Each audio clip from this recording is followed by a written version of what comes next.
Assalamualaikum warahmatullahi wabarakatuh. Perkenalkan, saya Anissa Duyanti, mahasiswi Institut Agama Islam Negeri Madura, Fakultas Usuluddin dan Dakwah, Prodi Komunikasi dan Penyiaran Islam.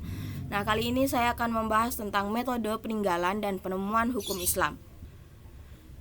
Nah, dalam perspektif ilmu fikih, metode penemuan hukum Islam disebut dengan istinbat, yaitu metode mujtahid dalam menurunkan hukum dari dalil-dalilnya.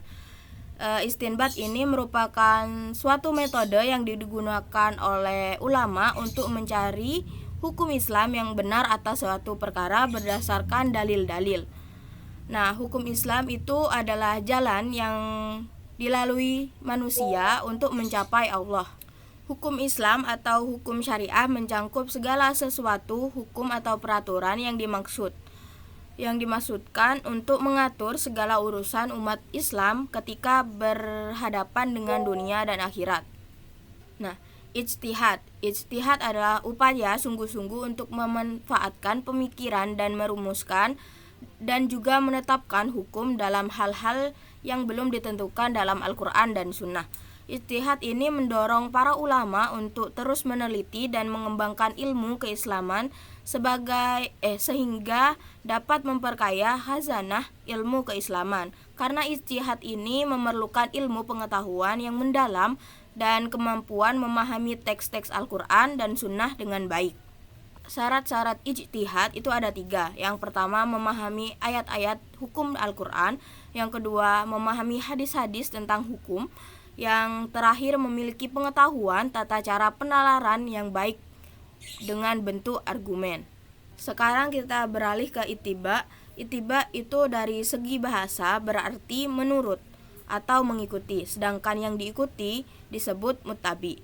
Ittiba adalah mengikuti pendapat ulama. Dalam hal ini, ittiba dijadikan sebagai petunjuk bagi manusia di dalam kehidupannya. Macam-macam ittiba itu ada 2. Ittiba kepada Allah Subhanahu wa taala dan Rasulnya. Yang kedua, ittiba kepada selain Allah dan Rasulnya, ulama dan mujtahid. Berlanjut kepada talfiq. Talfiq ini berasal dari kata lafaqo, artinya mempertemukan menjadi satu. Talfiq artinya menggabungkan pendapat ulama satu dengan pendapat ulama yang lainnya. Yang terakhir ada taklid.